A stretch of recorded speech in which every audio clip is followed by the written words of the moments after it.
On October 1st, 331 BC, the ancient world held its breath as two titans prepared to clash on a dusty plain in what is now northern Iraq. The fate of empires hung in the balance. On one side stood Alexander of Macedon, the young warrior king who had already conquered half the known world. On the other, Darius III, ruler of the mighty Persian Empire that stretched from India to Egypt.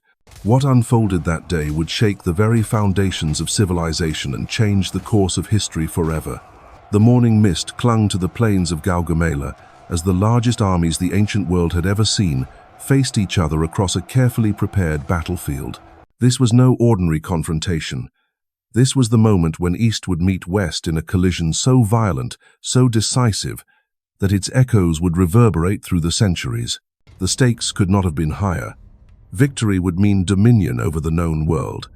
Defeat would mean annihilation. But how did these two mighty forces come to meet on this remote plain? The answer lies in a story of ambition, revenge, and the relentless march of one man's impossible dream. Alexander had already humiliated Darius once before at the Battle of Issus 2 years earlier, sending the Persian king fleeing in panic. Now Darius had summoned every warrior from across his vast empire for one final desperate gamble.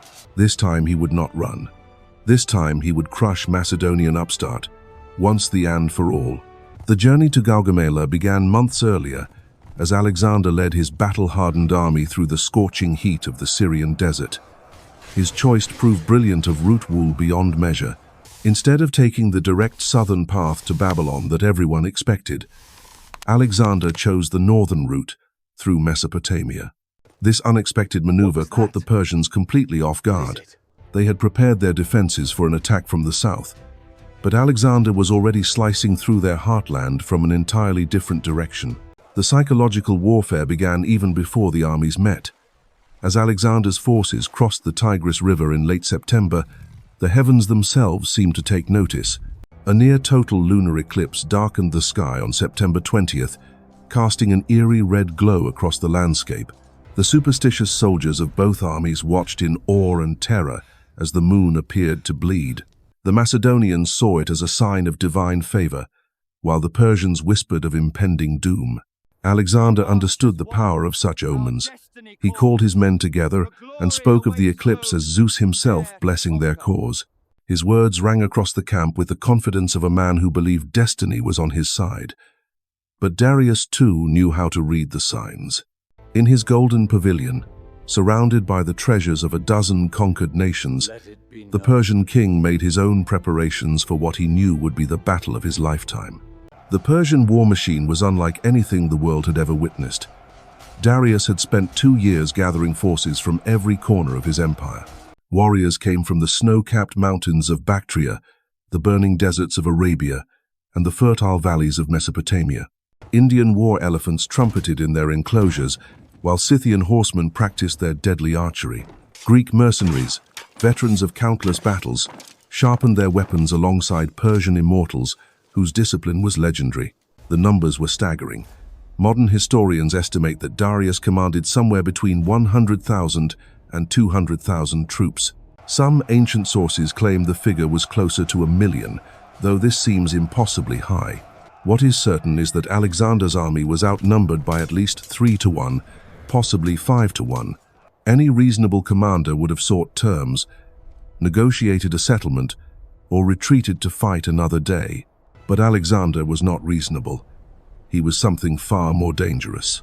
The Macedonian king commanded roughly 47,000 troops, but these were no ordinary soldiers.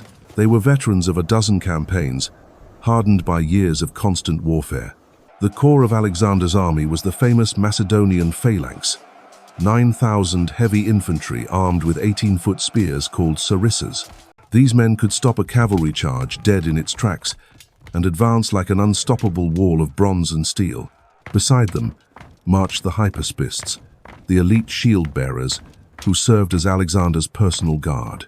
These 3,000 warriors, the finest, were infantry in the world, capable of fighting in close formation or breaking apart to pursue fleeing enemies. On the flanks rode the Companion Cavalry, the heavy shock troops who had carved through enemy armies from the Danube to the Nile. Led by Alexander himself, These horsemen were the hammer that would shatter Persian resistance. But Darius had learned from his previous defeat. This time, he had chosen the battlefield with care. The plain of Gaugamela was perfect for his purposes. Wide and flat, it would allow his massive full army to deploy in strength. His cavalry would have room to maneuver, and his secret weapons would have clear fields of fire. For weeks, Persian engineers had been preparing the ground, removing rocks and bushes, filling in holes, and creating the perfect killing field. The Persian secret weapon was terrifying to behold. 200 scythed chariots waited in the pre-dawn darkness, their wheels fitted with razor-sharp blades designed to slice through infantry formations like wheat before a scythe. These vehicles of destruction had been tested against mock phalanxes, and the results had been devastating. Darius was confident that they would break Alexander's line in the first minutes of battle. Behind the chariots, 15 Indian war elephants swayed in their chains. These massive beasts, each carrying a crew of archers and spearmen, were living siege engines that could trample infantry and terrify horses. They represented the exotic power of the far reaches of the Persian Empire, brought thousands of miles to crush the Macedonian invaders. As dawn approached on October 1st, both armies began their final preparations. Alexander moved among his troops, calling out individual soldiers by name, reminding them of their victories at Granicus and Issus. His presence was electric. Here was a king who fought in the front ranks, who shared the dangers of the common soldier, who had never known defeat. When he spoke of glory and conquest, men believed him because they had seen him deliver on every promise. The omens continued to favor the Macedonians. As Alexander addressed his troops, an eagle soared overhead, flying directly toward the Persian lines. To the superstitious warriors, this was clearly Zeus, the king of the gods. Their sign from battle cry echoed across the plain as they prepared for what they knew would be the fight of their lives. Across the battlefield, Darius made his own preparations. Clad in golden armor that caught the first rays of sunlight, the Persian king took his position in the center of his vast army. His chariot was a work of art, decorated with precious metals and pulled by the finest horses in the empire. Around him, the Persian immortals formed their ranks, their shields and spears glinting in the morning light. The stage was set for a confrontation that would determine the fate of two civilizations. On one side, the disciplined might of Macedonia, small in number but unmatched in skill and determination. On the other, the vast diversity of the Persian Empire, drawing strength from a dozen cultures and nations.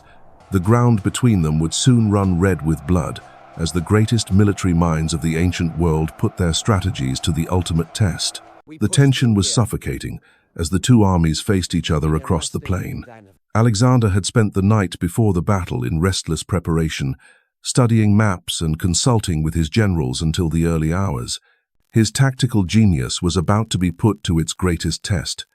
He knew that traditional battlefield tactics would not work against such overwhelming numbers. The hammer and anvil strategy that had served him so well at previous battles would be useless here. He could not hope to encircle an army that stretched beyond the horizon. Instead, Alexander devised something revolutionary. He arranged his forces in multiple lines, creating a formation that had never been attempted in ancient warfare. The main battle line would hold the center, while reserve forces positioned at angles could wheel around to meet flanking attacks or extend the line if needed. It was a desperate gamble, but it was the only way to avoid being completely overwhelmed by Persian numbers. The Macedonian formation was a masterpiece of military engineering. In the center stood the Phalanx, their massive spears creating an impenetrable hedge of bronze points. To their right, Alexander positioned himself with the Companion Cavalry, ready to strike like lightning when the moment was right. On the left flank, the veteran General Parmenion commanded the Thessalian cavalry and allied Greek forces. Behind them, a second line of troops stood ready to face about and fight in any direction if the Persians managed to break through or circle around. Darius had his own plan. His strategy was simple but potentially devastating. The scythed chariots would charge first, breaking apart the Macedonian phalanx and creating gaps for his cavalry to exploit. Then his massive wings of horsemen would sweep around both flanks simultaneously, encircling Alexander's smaller army like a closing fist. The sheer weight of numbers would do the rest. It was a sound plan, one that should have worked against any normal opponent. But Alexander was far from normal. As the Persian chariots began their thunderous charge across the plain, the young king had already anticipated this move. His light infantry, armed with javelins and bows, advanced to meet the deadly vehicles.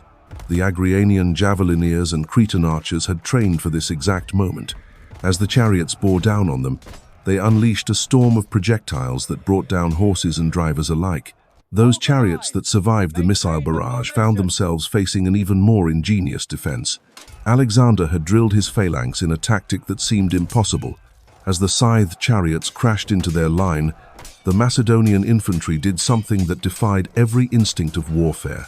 They opened lanes in their formation, allowing the chariots to pass through harmlessly while their deadly blades whistled through empty air. The sight was both terrifying and magnificent. Massive war chariots thundered between the ranks of Macedonian soldiers, their scythe blades spinning uselessly as disciplined infantrymen closed ranks behind them. Those few chariots that made it through the phalanx found themselves isolated and surrounded by reserves who quickly dispatched them.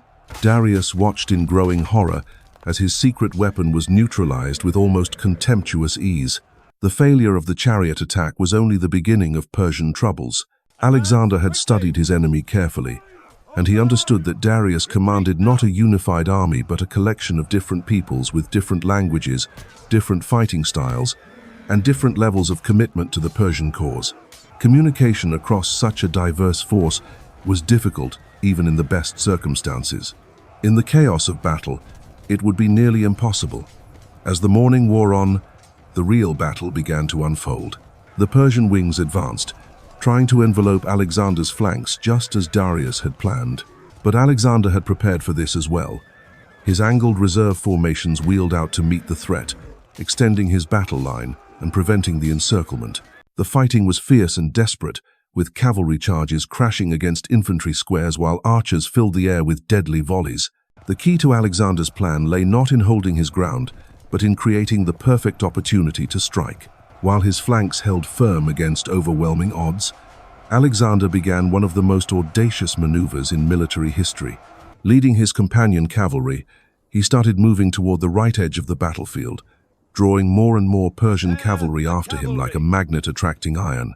This was the moment that would define the battle and change the course of history.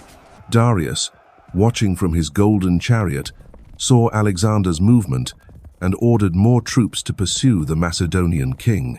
It seemed like the perfect opportunity to crush Alexander once and for all by concentrating overwhelming force against him. But this was exactly what. As more Alexander want Persian cavalry strink, aimed toward the right fill to open gap, began in their center. It was not a large gap, barely visible among the mass of humanity that covered the battlefield, but Alexander's eagle eyes spotted it immediately. This was what he had been waiting for, what he had been maneuvering to create. The moment when audacity and genius would triumph over numbers and conventional wisdom. Without hesitation, Alexander wheeled his cavalry around in a movement so sudden and violent that it caught everyone by surprise.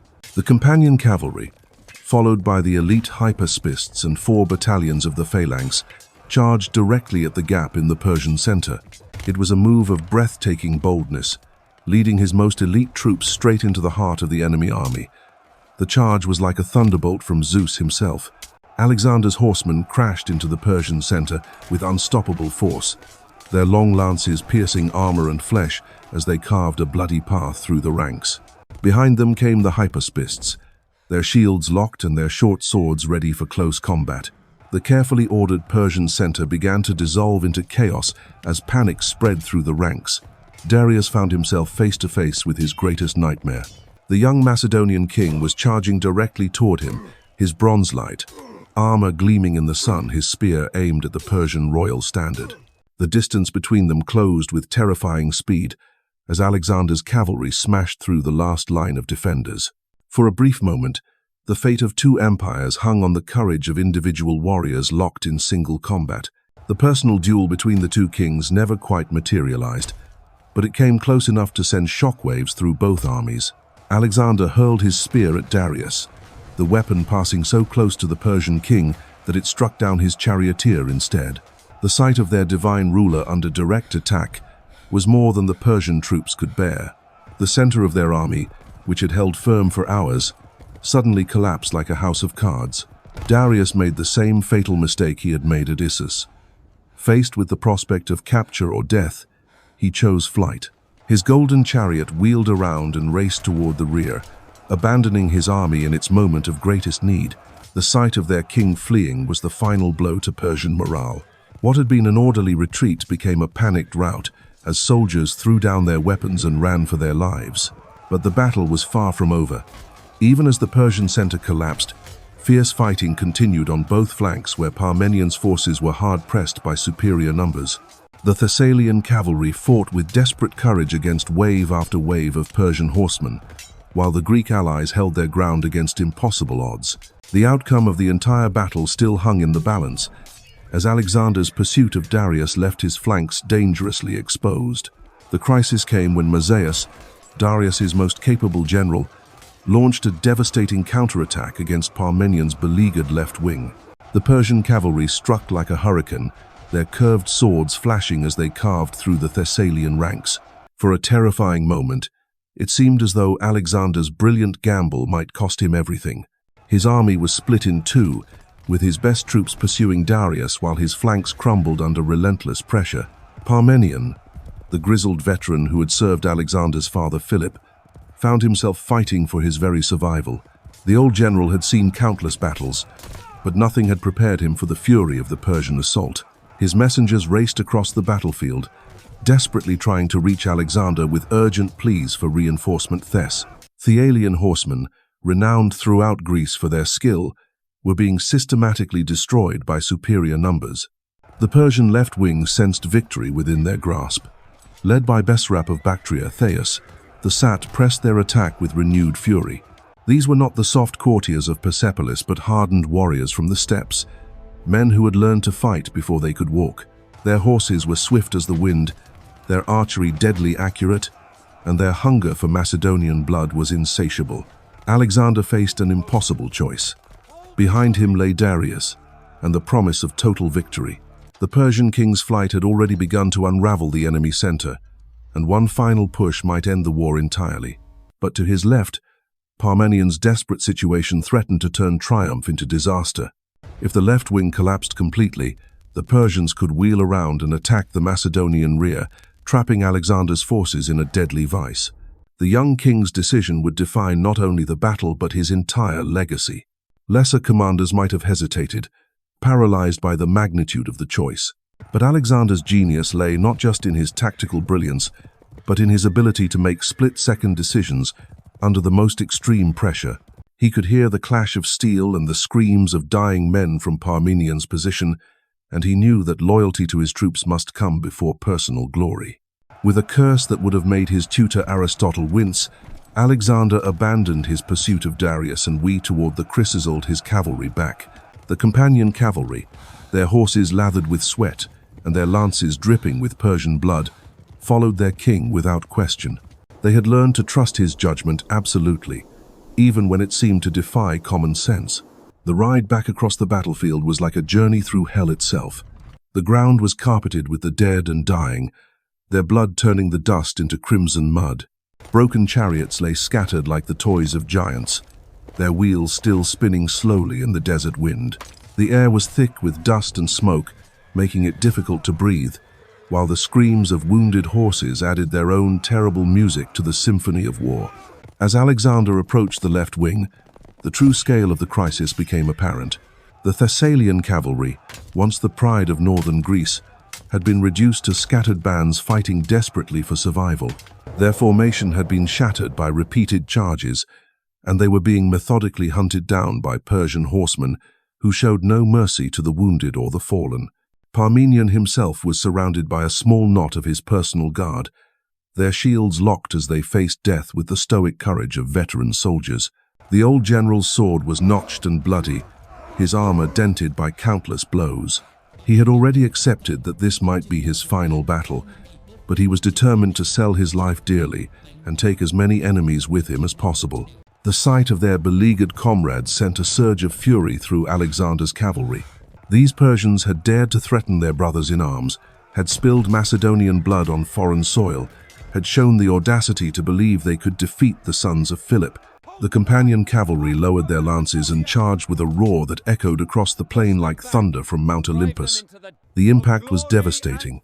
Alexander's fresh cavalry smashed into the Persian flank like a battering ram, their momentum carrying them deep into the enemy ranks. The surprised Persians found themselves caught between two forces, with Parmenion survivors rallying behind their rescued commander and Alexander's horsemen carving through their formation like a sword through silk. But the Persians were far from beaten. Mazaeus, realizing that the battle's outcome still hung in the balance, gathered his reserves for one final desperate assault. These were his best troops, the cream of the Persian nobility, men who would rather die than face the shame of defeat. They formed up in perfect order, their armor gleaming despite the dust and blood that covered the battlefield. The clash, when it came, was titanic. Persian lance met Macedonian spear in a collision that could be heard for miles. Horses reared and screamed as their riders fought with weapons that had been passed down through generations. The very air seemed to vibrate with the force of the impact as two civilizations met in single combat, each fighting for their vision of the future. Alexander found himself in the thick of the melee, his sword rising and falling with mechanical precision as he cut through the enemy ranks. His presence on the battlefield was like a flame in the darkness, inspiring his own troops while striking terror into Persian hearts. Men who had never seen him before recognized him instantly by his bearing, his courage, and the way death seemed to flow from his blade like water from a spring. The battle raged back and forth across the blood-soaked ground as neither side could gain a decisive advantage. Persian discipline met Macedonian fury in a contest that would determine the fate of empires. Individual acts of heroism were allowed up in the greater tide of war, as men fought and died for causes greater than themselves. Then, just as it seemed the fighting might continue forever, news arrived that changed everything. A breathless messenger reached Mazaeus with word that Darius had not merely fled the battlefield but had abandoned his entire army. The Persian king had not stopped to rally his troops or attempt to restore order. Instead, he had raced toward the safety of Ecbatana, leaving his soldiers to face annihilation without their divine leader. The news spread through the Persian ranks like wildfire, and its effect was immediate and catastrophic. Soldiers who had been fighting with desperate courage suddenly found their will to resist evaporating.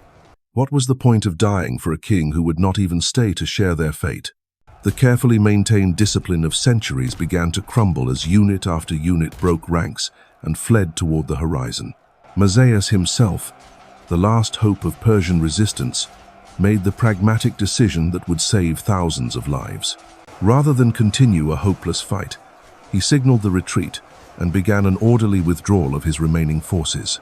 It was a masterful piece of generalship, conducted under impossible circumstances, but it could not disguise the magnitude of the Persian defeat. The rout that followed was unlike anything the ancient world had ever witnessed. What had been the largest army in history dissolved into a panicked mob as soldiers threw away their weapons and armor in their desperate flight. The roads leading east were clogged with refugees, their faces blank with shock and disbelief. The impossible had happened. The Persian Empire, which had seemed eternal and invincible, had been shattered by a young Macedonian king and his band of warriors. Alexander's pursuit was relentless but disciplined. His cavalry ranged far and wide across the plain, cutting down fleeing enemies, while his infantry secured the abandoned Persian camp. The wealth they discovered there defied imagination. Golden vessels that had graced the tables of Persian nobles lay scattered in the dust. Precious stones from the far reaches of the empire glittered like stars in the afternoon Sunday. Silk from China and spices from India filled wagon after wagon as the victorious Macedonians gathered the spoils of their incredible triumph. But the true prize was not material wealth. With Darius in full flight and his army destroyed, the last organized resistance to Macedonian conquest had been eliminated. The road to Babylon lay open, and beyond it stretched the infinite possibilities of a world without limits. Alexander had not merely won a battle. He had fundamentally altered the course of human civilization, opening the door to an age where Greek culture and ideas would spread from Egypt to India. As the sun began to set over the battlefield of Gaugamela, casting long shadows across the field of triumph and tragedy, Alexander stood among his victorious troops and gazed eastward toward the heart of the Persian Empire. The young king who had crossed the Hellespont with dreams of conquest now found himself master of half the known world, with the other half waiting to be claimed. The Battle of Gaugamela was over, but the legend was just beginning. In the days and weeks that followed, news of the incredible victory would spread across the ancient world like ripples from a stone thrown into still water. In Athens, old men would weep to hear that a Macedonian had succeeded where their grandfathers had failed. In Rome, ambitious young senators would study Alexander's tactics and dream of their own conquests. In distant China, merchants would bring tales of a Western king who commanded the loyalty of the very gods. The dust had settled, the screams had faded, and the plain of Gaugamela lay silent under the dying light of October 1st, 331 BC. In a single day, the impossible had become reality. A young Macedonian king with 47,000 warriors had shattered an empire that stretched from the Indus to the Mediterranean. The earth had indeed shaken, and when it stopped trembling, the ancient world had been transformed forever. Alexander's victory at Gaugamela was more than military triumph. It was the moment when destiny collided with human ambition and emerged victorious. The Persian Empire, which had ruled for 2 centuries, lay in ruins. Darius would never again threaten Greek soil, and the road to the riches of Babylon, Susa, and Persepolis stretched before the conquerors like a golden highway. But perhaps the greatest victory was not measured in treasure or territory. It was the proof that audacity, when combined with genius and unshakable will, could overcome any obstacle. Alexander had shown the world that the impossible was merely the untested, and that legend could be forged from flesh and blood on a dusty battlefield where 2 civilizations met and one emerged supreme. The day the earth shook had given birth to an empire that would reshape the course of human history.